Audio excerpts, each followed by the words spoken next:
Good morning from the Ukrainian capital, Kiev. Gunfire and explosions have been heard here and in the second city of Kharkiv shortly after the Russian President Vladimir Putin authorized a special military operation in Ukraine's Donbass region and told the Ukrainian military to lay down their weapons and go home. In a special televised address on Russian state TV, Mr. Putin said Russia had been left with no choice but to defend itself against what he said were threats from Ukraine. This is what we know so far. In Moscow, Vladimir Putin announced the military operation just before 3 a.m. UK time. At the same time, an emergency meeting of the Security Council was taking place in New York. As President Putin spoke before dawn, big explosions were heard on the outskirts of Kiev, Kharkiv, Odessa and other cities across Ukraine. There are reports that Russian troops have landed in Mariupol and Odessa. They have not been confirmed. Ukrainian President Volodymyr Zelensky has declared martial law in Ukraine and told people to stay home. Well, since then, we've had a series of developments throughout the morning. Air raid sirens have been heard here in the capital, Kiev, though we are told they are tests at the moment. In the Donetsk region, Russian-backed separatists say they have launched what they call massive strikes against Ukrainian forces. More recently, the Ukrainian military say their air defense system shot down 5 Russian planes and 1 Russian helicopter in the Luhansk region, though the Russians have denied that that has happened. And in the UK, the Prime Minister, Boris Johnson, is expected to convene that Cobra committee meeting I was talking about at 7:30 this morning. Let's listen back to that special address on Russian television by Vladimir Putin in the early hours of this morning. I decided to conduct a special military operation. Its goal is the protection of the people who, for 8 years, suffered from abuse and genocide from the Kiev regime. We urge you to lay down arms immediately and go home. I will explain.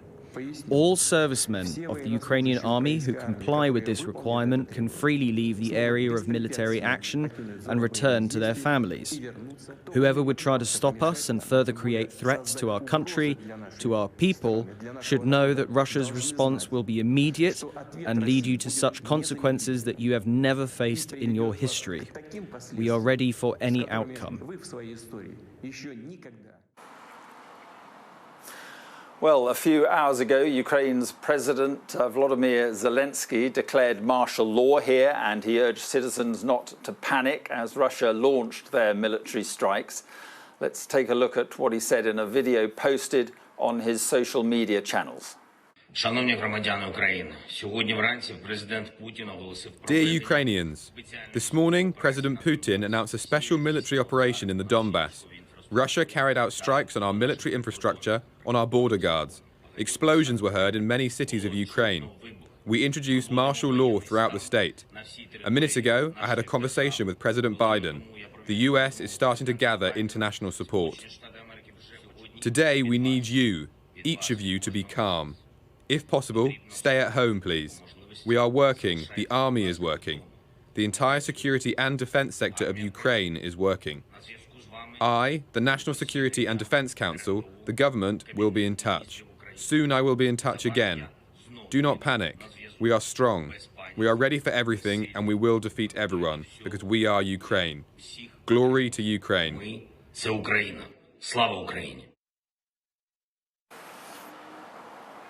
President Zelensky talking to the people of Ukraine there. Western leaders have been reacting to what has happened this morning. The Prime Minister, Boris Johnson, he tweeted this: "I am appalled by the horrific events in Ukraine and I have spoken to President Zelensky to discuss the next steps."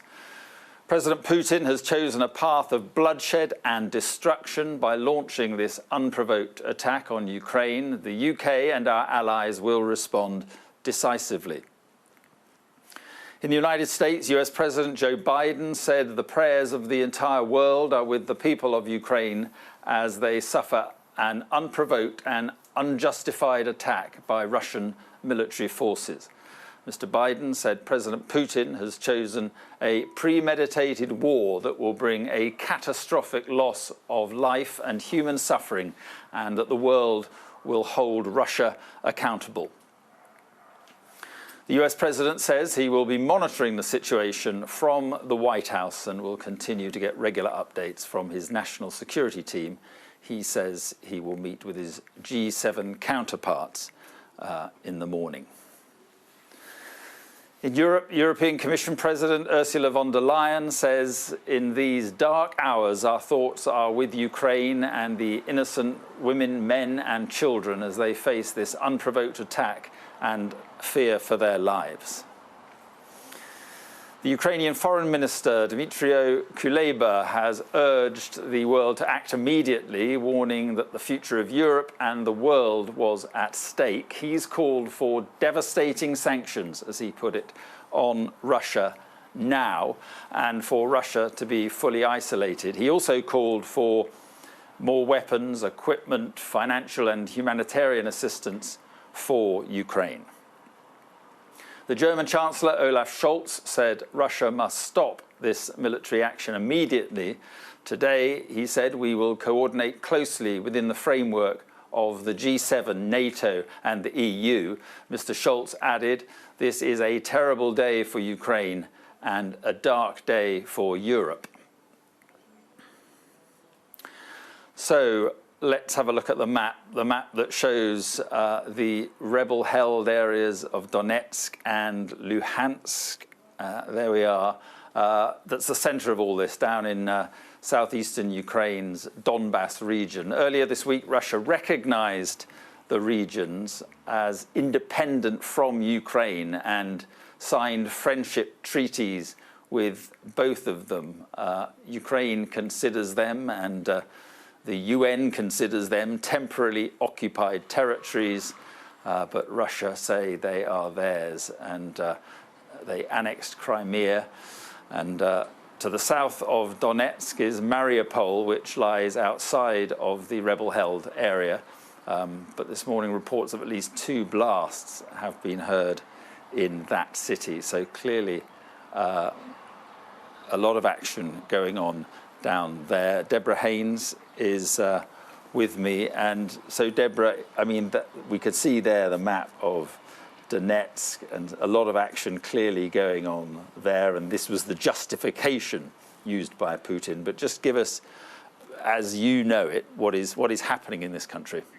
Well, in terms of that justification, you heard President Putin talking about genocide, which is just completely false. He's created this false narrative to justify what he's done, saying that there's been like these attacks in the east and that the Ukrainian government poses that threat, which is just not true. And in terms of what Deborah, I do apologise. We're just going to lose a guest. It's a Ukrainian MP. I will come straight back to you. Lesia Vasilenko is a member of the of the Ukrainian Parliament in Kiev, and she can speak to us now. And can you just give us, first of all, your reaction to what is happening to your country this morning?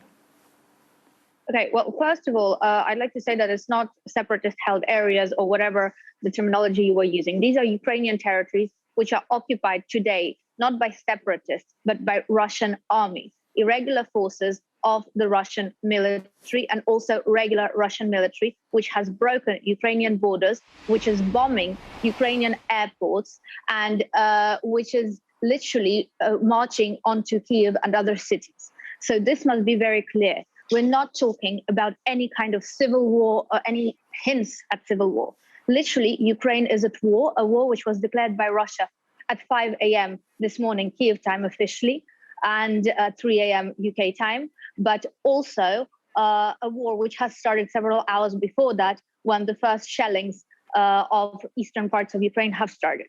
So I urge you all, please, the media, the international community, politicians, to use the proper language. There are no separatists. These are Russian military which are attacking a sovereign, independent country which is merely fighting for the right to exist. Absolutely. And what do you think that President Putin wants to achieve here?